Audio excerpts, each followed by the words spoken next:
문장이 되겠습니다. 자, 그 다음 문장 보시면은, 자, 보세요. 데이라고 나왔습니다. 이 데이, 왜 나왔을까요? 이게 뭘 가리킬까요? 데이라고 하는 거? 데이면 복수명사를 지칭한 거죠. 그래서 앞문장에 있었던 복수명사 중에, 그렇죠. researchers 좋습니다. 그래서 우리가 읽을 때는 그들이라고 읽지만, 우리 마음속에서는, 아, 연구자들이었구나. 이렇게 생각하셔야 돼요. 그래야 내용이 이어지기 때문에. 자, 그래서 그들, 그 다음에 보시면 또 that 나왔죠. 그래서 이 덩어리를 하나로 이렇게 만들어주는데 요거를 마지막에 읽어주는 거. 아시겠죠? 그래서 noticed 이런 건 일단 빼놓고 그 뒤를 정리해 볼게요. these lips 이게 뭐겠습니까? 이러한 맞죠? 이러한 입 들 붙여도 되고 안 붙여도 되고 입들은 자 그다음 보세요. have라는 게 결과적으로는 나름 동사이기 때문에 동사라고 하는 거는 덩어리 안에서 이렇게 쪼개 들어가도 그 덩어리 내에서 그 동사가 또 마지막으로 가야 돼요. 그래서 동사는 기본적으로 마지막으로 간다는 거.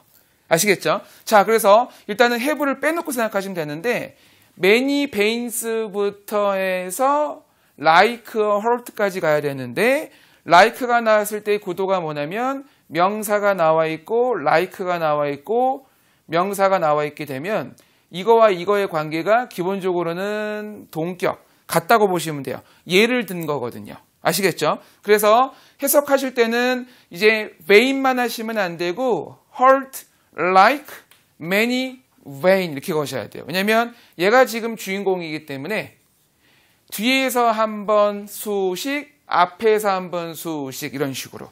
아시겠죠? 그래서 hurt가 뭐겠습니까? 이건 쉽죠? 자주 듣는 단어예요. 뭘까요? 그리고 심장 좋습니다. 그래서 심장 like니까 심장과 같이 또는 같은 그 다음에 veins는 veins인데 many veins니까 많은 자, veins가 뭔지 아세요? veins를 이제 사람을 두고 vein이라 그러면은 그렇죠? 핏줄을 말한다고 보시면 돼요. 핏줄. 근데 이건 지금 보셨을 때 live, 그러니까 잎에 들어있는 vein이기 때문에 그렇죠? 잎맥이라고 합니다. 그래서 심장과 같이 또는 심장과 같은 많은 잎, 맥을 갖고 있다. 여기까지 썼는데 아직 문장이 끝난 건 아닌 게 아까 있던 that을 여기다가 소화를 해주셔야 돼요. 아시겠죠? 그래서 있다 그 다음에 noticed가 이렇게 내려오는 거예요. 아시겠죠? 뭐겠습니까? 그렇죠? 있다는 것을 noticed가 뭔지 아세요? notice. 우리가 notice를 명사로 쓸 때는 공지 이럴 때 쓰거든요. 근데 이건 동사라서 그렇죠? 알아냈다. 오, 좋습니다. 그래서 notice는 우리가 앞에서 봤던 문장이 있었던 여기 found 기억나시죠?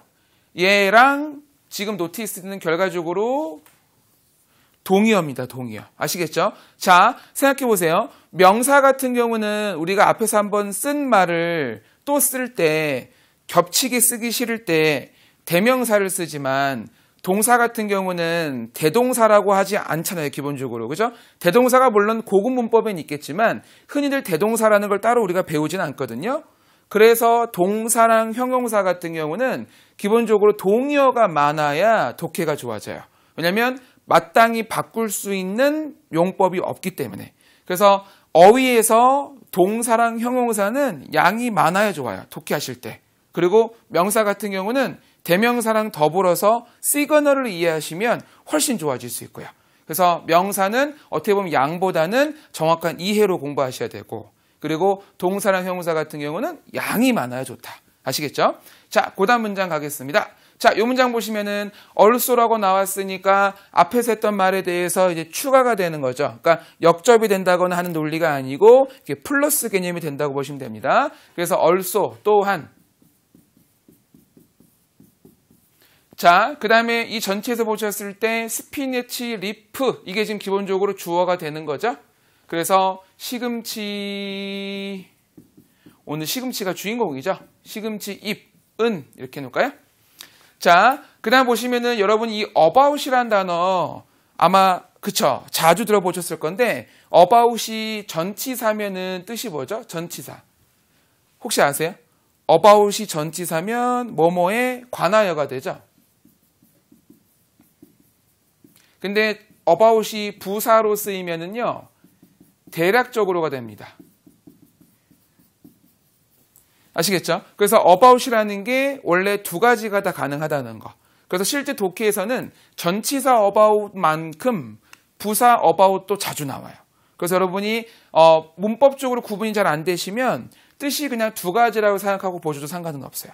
그리고 이제 그때그때 맞게 바꿔서 해석하시면 되는 거죠. 자, 어쨌든 그래서는 about the same size니까 여기서는 약 같은 크기다 이렇게 보시면 돼요. 또는 말씀하신 것처럼 거의 같은 크기다. 뭐처럼 as a small heart. 그렇죠? 그러니까 small heart니까 작은 심장과 거의 같은 크기다. 이런 얘기 되는 거죠. 그래서 또한 시금치입은 작은 심장과 크기 작은 걸 말하는 거죠. 거의 같은 크기다. 이렇게 보시면 됩니다. 아시겠죠? 그래서 about이라는 게 어쨌든 여러분이 혹시라도 오해하셨을 때 관하여만 있는 게 아니고 대략적으로도 있다는 거 아시겠죠? 꼭 기억하셔야 됩니다. 자, 그 다음 문장 또 보겠습니다. 자, 이 문장 보시면은 research 앞에다가 덜을 붙였네요. 왜 붙였을까요? 기억나시죠? 왜 붙였을까요? 덜을 붙인 이유? 덜을 붙인 이유는 그렇죠. 앞에서 말했던 명사를 재언급할 때 덜을 딱 붙여주는 거. 그런데 잊지 마세요. 명사라는 거를 한번 말했을 때 그 다음에 더에다가 명사를 붙일 때 앞에서 언급했던 명사랑 같은 명사로 언급을 해도 상관이 없어요. 그럼 이제 앞에 있던 명사를 가리키는 겁니다. 저렇게. 근데 아까 우리가 스피네치 다음에 더 베지터블 본 적 있었죠? 그런 식으로 쓸 때는 두 개가 같은 게 나오는 게 아니고 관계가 얘가 얘보다 더 큰 거. 그러니까 상위 개념이죠. 아시겠죠? 이런 식으로 명사를 이렇게 언급할 수 있다는 거 꼭 알고 계셔야 돼요. 독해에서 굉장히 중요한 부분이죠. 자, 그래서 일단 문장에 다시 충실해 보면 연구자들은 그 다음 보시면 something amazing 이게 뭐냐면 something이라는 단어는 원래는 뒤에다가 뭐 관계사에다가 비동사에다가 형용사를 쓸 수 있는데 생략 막 이렇게 갈 수 있는 거거든요. 근데 아직은 여러분 독해가 아직 어려우신 분들은 너무 어려울 수 있기 때문에 간단하게 이렇게 생각하시면 돼요. something 뒤에다가 형용사를 붙여서 원하는 걸 이렇게 수식할 수 있어요. 아시겠죠? 그럼 해석할 때는 something부터 하시는 게 아니고 형용사부터 하셔야 돼요. 형용사인 something 이런 식으로. 아시겠죠? something 형용사. 그럼 이제 해석하면 뭐냐면 amazing한 something이 되는 거죠. 그렇죠? 그럼 뜻이 뭐겠어요? amazing. 놀라운. 그 다음에 something이 뭐겠습니까? someone은 누군가, 사람. 근데 something은 그쵸? 오케이, 어떤 것도 좋고 좋습니다. 오케이, 그런 거죠. 그래서 something이라고 했을 때는 놀라운 무엇도 좋고 어떤 것도 좋고 다 좋아요. 어쨌든 사람은 아니라는 거. 오케이? 다 좋습니다. 그래서 did 했다라고 보시면 됩니다. 그래서 앞에 있었던 것도 리서처들이 막 뭐를 했던 것 같은데 이제 여기에서 이 말을 하는 거 보니까 뭔가 좀 획기적인 발견이 아마 또 있는 것 같아요. 그죠? 그 설명에 들어가려고 하는 거고요. 자, 그 다음 문장 보셨을 때, 자, 요 데이가 뭘 가리킬까요? 앞에서 이미 말했던 명사를 가리키는 건데 그렇죠. 연구자들이에요. 그래서 비록 읽을 땐 여러분이 그들이라고 읽더라도 속으로는 뭐라고 말을 해야 되죠? 그렇죠. 연구자들 이런 걸 알고 보셔야 된다는 거. 오케이? 그래서 어쨌든 그들이라는 게 있고요. 그 다음에 원래는 여기 first가 들어가야 되죠. 그래서 우선.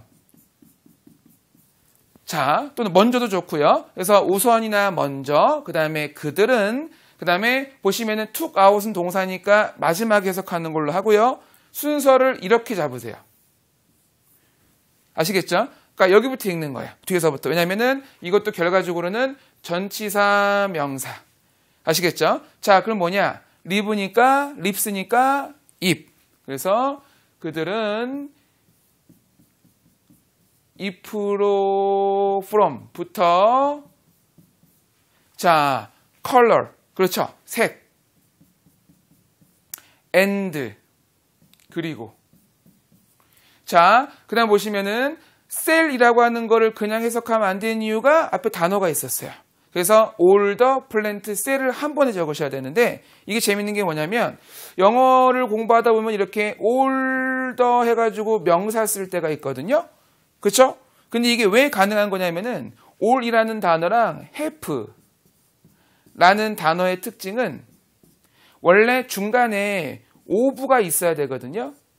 ove가 여기 있어야 되는데 이 ove를 생략할 수가 있어요. 그래서 원래는 all of the, half of the가 돼요.